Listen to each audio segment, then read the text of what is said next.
जय श्री राम। श्री रामचरितमानस पठन यात्रा में पुनः आपका स्वागत है। कामदेव का विनाश हो चुका है। शिव जी विवाह के लिए तैयार हो चुके हैं। बीच का जो विधान है, व्यवस्था, जो घर वाले या अपने करते हैं, आज के यात्रा में वो वर्णन रहेगा। तो सुन बोली मुस्काई भवानी, उचित कहे मुनिवर विज्ञानी। तुम्हारे जान काम अब मारा, अब लगी शंभु रहे सबिकारा। हमरे जान सदा शिव जोगी, अजय अनवद्य काम अभोगी। जो मैं शिव से ये अस जानी, प्रीत समेत करम मन बानी। तो हमार पन सुनहु मुनीसा, करी है सत्य कृपा निधि सा। तुम जो कहा हर जा रे मारा, सोई अति बड़ अभिवेक तुम्हारा। तात अनल कर सहज सुभावो, हिमते ही निकट जाई नहीं काऊ। गए समीप सो अवसि न साई, असि मन मथ महेश की नाई। हर से मुनि बचन सुनी, देख प्रेत विश्वास। चले भवानी नाई सिर, गए हिमाचल पास। सब प्रसंग गिरपति सुनावा, मदन दहन सुनी अति दुख पावा। अरे बहुर कहे रति कर बरदाना, सुनी हिमवंत बहुत सुखवाना। हृदय विचार शंभु प्रभुताई, सादर मुनिवर लिए बोलाई। सुदिन सुनखत सुघरी सोचाई, बेगी वेद विधि लगन धराए। अपत्रि सप्तर सिन सोई दीन्ही, गहि पद विनय हिमाचल कीन्ही। जाय विधि तिन दीन्ही पाती, जाय विधि तिन दीन सो पाती। बाचत प्रीत हृदय समाती, लगन बाच अज सब ही सुनाई। हर से मुनि सब सुर समुदायी, सुमन वृष्टि नभ बाजन बाजे। मंगल कल सदसहु दिस साजे, सच लगे सवारन सकल सुर। वाहन विविध विधा विमान, हो ही सगुन मंगल सुभद। करहि अपक्षरा गान।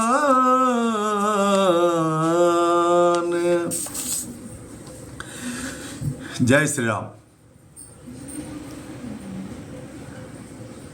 बारात जाने के पहले की तैयारियों में सब लग गए। जैसे ही भोलेनाथ ने हाँ बोला, सप्तर्षियों ने जाके माता पार्वती से ठिठोली किया कि तुमने नारद की बात मान के इतना तपस्या किया और शिव जी ने तो कामदेव को ही जला दिया।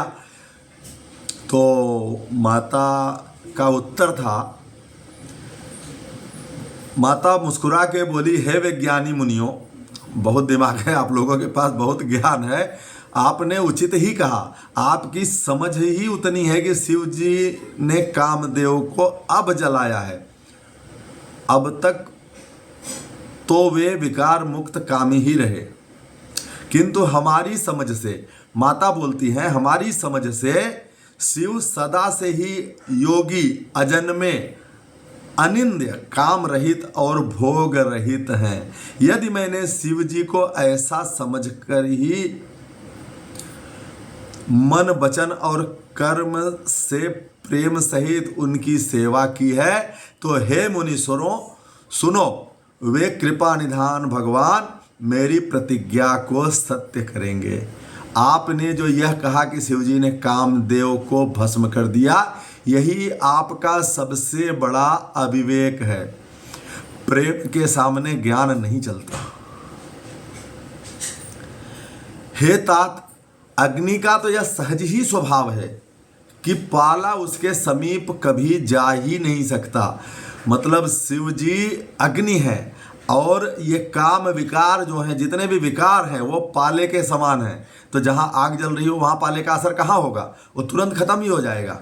महादेव जी और कामदेव के संबंध में भी यही बात समझना चाहिए। पार्वती की वचन सुनकर और उनका प्रेम तथा विश्वास देखकर सप्तर्षि हृदय से बड़े प्रसन्न हुए। वे भवानी को सिर नवाकर चल दिए और हिमाचल राज के पास पहुंचे। उन्होंने पर्वतराज हिमाचल को सब हाल सुनाया। कामदेव का भस्म होना सुनकर हिमाचल बहुत दुखी हुए। अच्छा, पहले बहुत समय पहले तक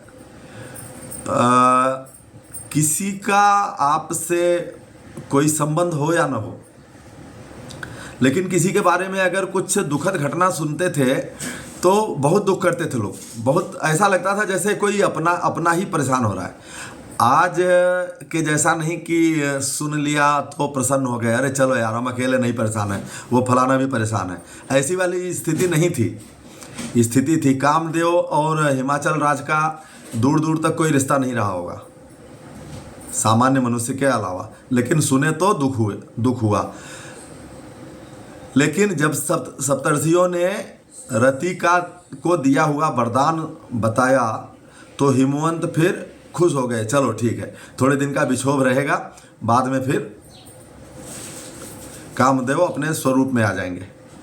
शिव जी के प्रभाव को मन में विचार कर हिमाचल ने श्रेष्ठ मुनियों को आदरपूर्वक बुला लिया और उनसे शुभ दिन, शुभ नक्षत्र और शुभ घड़ी शोधवा कर वेद की विधि के अनुसार शीघ्र ही लगन निश्चय कराकर लिखवा लिया। सप्तर्षियों ने पंडित जी का काम किया। फिर हिमाचल राज ने वह लग्न पत्रिका सप्तर्षियों को दे दी और चरण पकड़कर उनसे विनती की। उन्होंने जाकर वह लग्न पत्रिका ब्रह्मा जी को दी। उसको पढ़ते समय उनके मन में, ब्रह्मा जी के मन में, हृदय में प्रेम उमड़ रहा था। ब्रह्मा जी ने लग्न पढ़कर सबको सुनाया, सभी देवताओं को। उसे सुनकर सब मुनि और देवताओं का सारा समाज हर्षित हो गया और गगन से फूलों की वर्षा होने लगी, बाजे बजने लगे और 10 दिशाओं में मंगल कलश सजा दिए गए। सभी देवता अपने भांति भांति के वाहन और विमान सजाने लगे। कल्याणप्रद मंगल सगुन होने लगे और अप्सराएं गाने लगी। देखिए, जब कहीं बारात जाने की तैयारी होती है ना, तो घर वालों से ज़्यादा उत्साह में जो बाराती रहते हैं वो रहते हैं। उनको ऐसा लगता है कि आज तो सिर्फ हमें ही सब देखेंगे।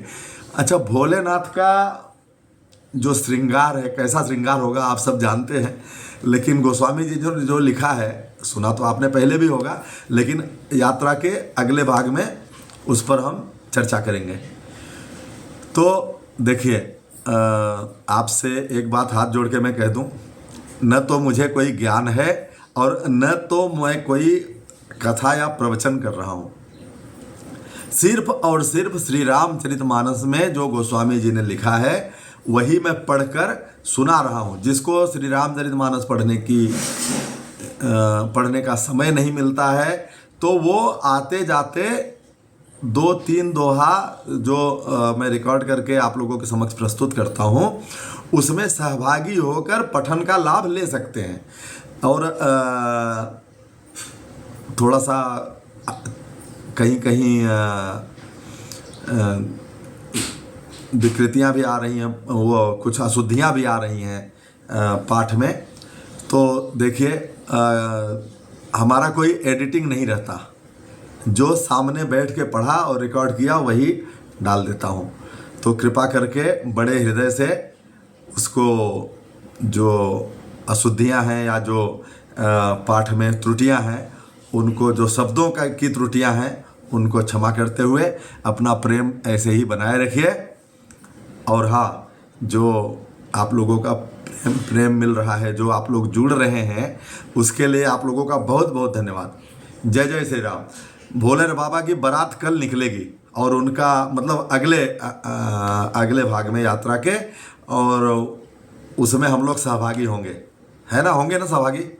तो बोलिए श्याम रामचंद्र की जय, उमापति महादेव की जय।